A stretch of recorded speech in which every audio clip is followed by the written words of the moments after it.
Hi and welcome to my third walkthrough video. In the last two videos I have shown you channels 1 through 6 on my mixer. If you haven't seen parts 1 and 2, please check them out. Links are in the description below. Now I will show you the last 3 channels and then show you how I use my setup in practice. Channel 7 is again a single voice module. I have lots of those. The kick, the rings, the pico voice, the Mr. On, the basalimus iteratus, the fracture, the pico drums too, just because they save me a lot of space, and that enables me to travel easily with my synth and to set up in tight spaces. When flying, I can carry this case in the carry-on luggage since it doesn't exceed carry-on measurements.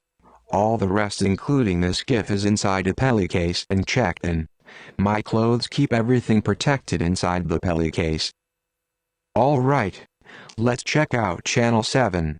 This is a mutable instruments rings. I usually have it in stereo mode. I use it either as drum percussion as you can hear it now, or sometimes I use it for dark bell-like pads like this.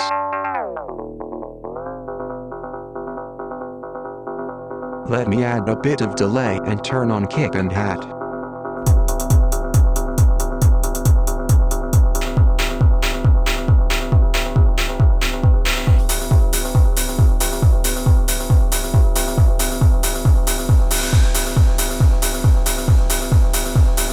Works pretty well, doesn't it? Let's add some modulation on the rings with one of my timed random CV loops from the Touring machines. As you might remember from the last videos, I have the outputs of my Touring machines routed through the switch multiple. Let's modulate the structure input.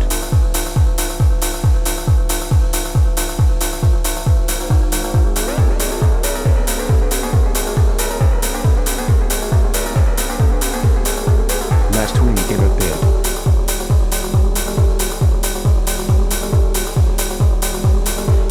Even play basic melodies with it, either by modulating with CV, or by modulating by hand. Yes, I sometimes do that when playing live.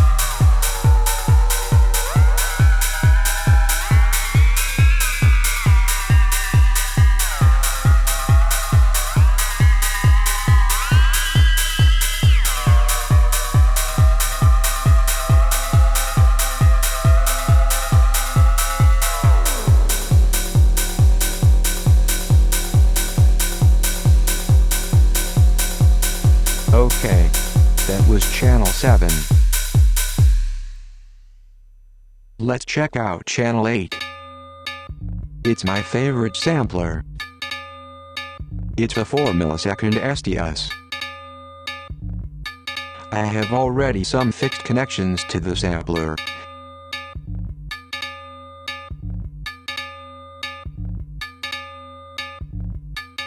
The left channel is triggered by one of the Touring machines, and the sample selection is modulated by the other Touring machine. This is a Buchla sound bank. If I remember correctly, the sound bank came with the sampler.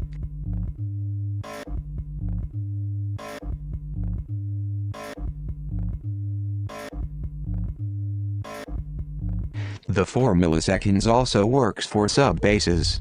Let me show you.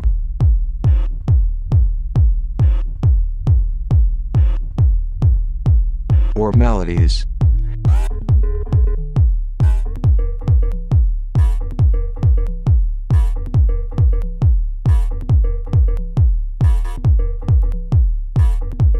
Sometimes I use the second channel simultaneously.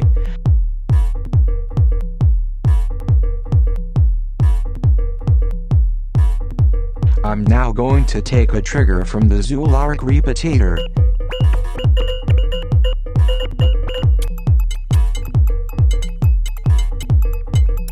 I'm not sure if the SDS has a slight delay or if the samples aren't cut at the right position, but it sometimes takes me a while to get a timing that feels natural and tight.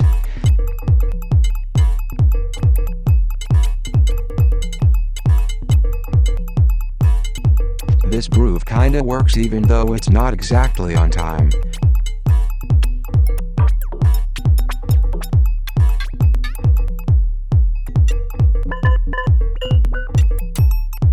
I could go on and on with this module.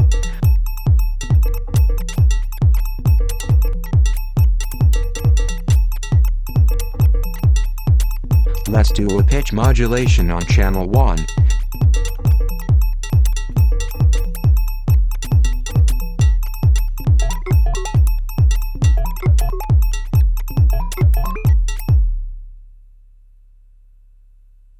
The sampler also works well as a standalone instrument. For example, for experimental improvisations. It has a nice UX design, even for playing with one hand.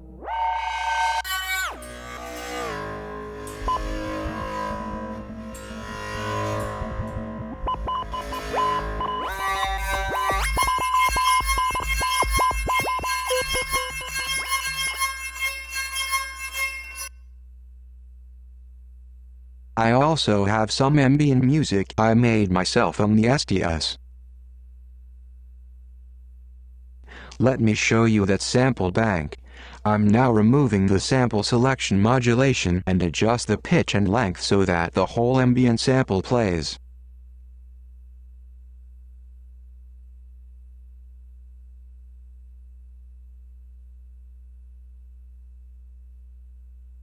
When I'm not feeling super inspired, I can always fall back to these ambient tracks as a background for my techno grooves.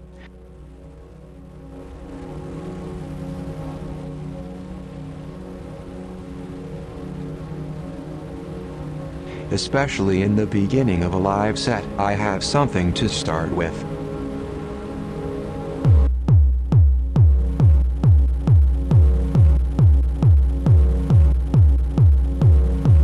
Let me remove the trigger so that the sample doesn't re-trigger.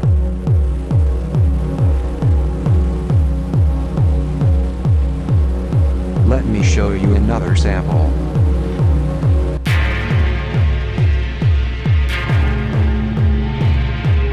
I think one of the samples was in one or two of my recent YouTube live sets. Okay. That's channel 8. Let me show you channel 10. It's the return from the delay and reverb sends.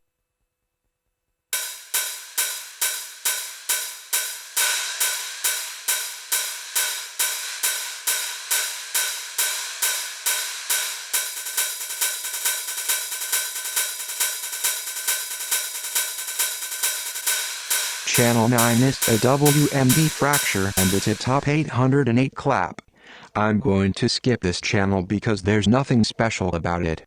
You might be wondering what I'm using the XAOC Zader and the MST LFO for.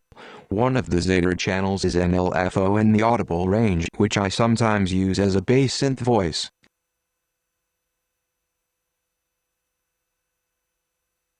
The other 3 channels are random repeating LFOs for when I need some random CV. The MST LFO I sometimes use as a clock if I play live sets with variable time. It makes the clock a bit erratic and unpredictable, especially when I modulate the LFO with one of the Zader channels. Sometimes I plug in the microphone. It's a piezo mic. It's fun to play. It picks up everything, even when I touch the case. That transforms my whole case into a percussion instrument.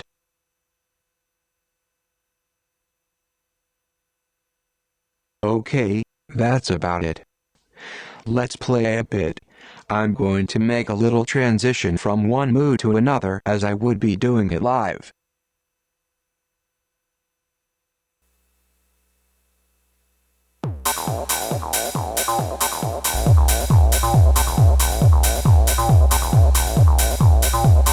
What I usually do when I'm not sure what comes out from another channel, I do a little pre-listening while cutting the bass from the master. The low cut gets controlled with LF1 lights group and is just 2 2HP filters on the master. Adding the basalimus iteratus now. Let's remove the finger from the LS1, which adds the bass frequencies, and simultaneously mute the 303 and the hat on the WMD mixer. Sounds okay. Since the 303 and the basalimus iteratus are on the same MST mixer, which is on WMD mixer channel 6, it also has the same delay settings.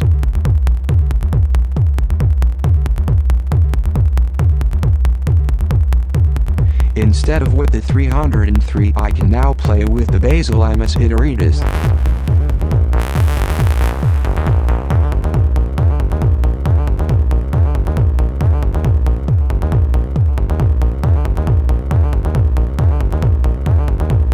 Let's add a bit of melody with a noise engineering oscillator and endorphins filter voice.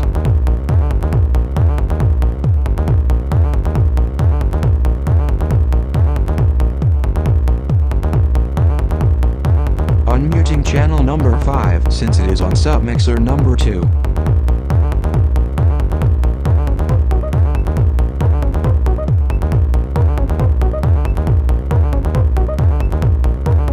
Let's add some delay.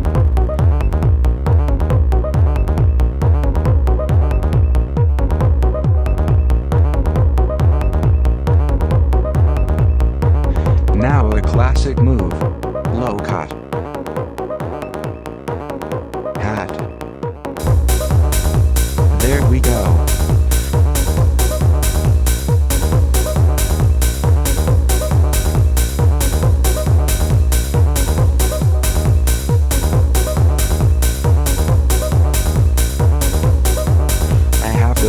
That there could also be a snare in there. Let's add the fracture. I don't like this sound. Let's adjust it a bit. Let's add some reverb. Low cut. Maybe even mute the bass.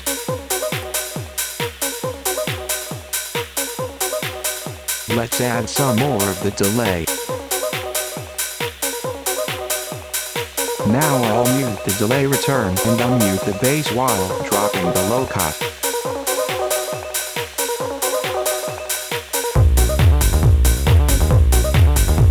There we go. That's the main transitions I do. Twiggle knobs, find the new sound, fade in so that the audience doesn't really hear it but that I get a rough idea how it's going to sound like. Let's try another one. One where my main voice is the rings.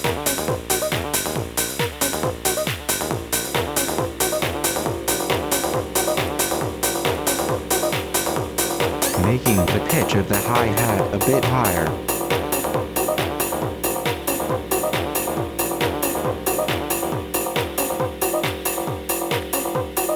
Adjusting the delay. Remember, the delay return is still muted. I will unmute it when dropping the low cut. Oh, it's a bit much delay. Adjusting.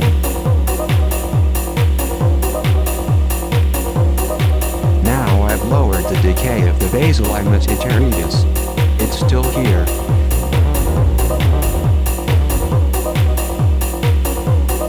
By adjusting the decay, I have an easy way to fade out the basalimus iteratus.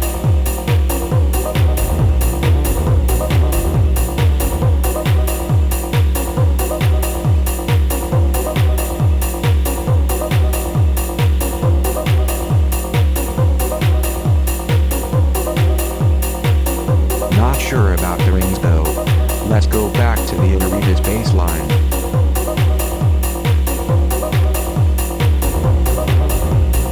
Doing a short low cut and muting the rings.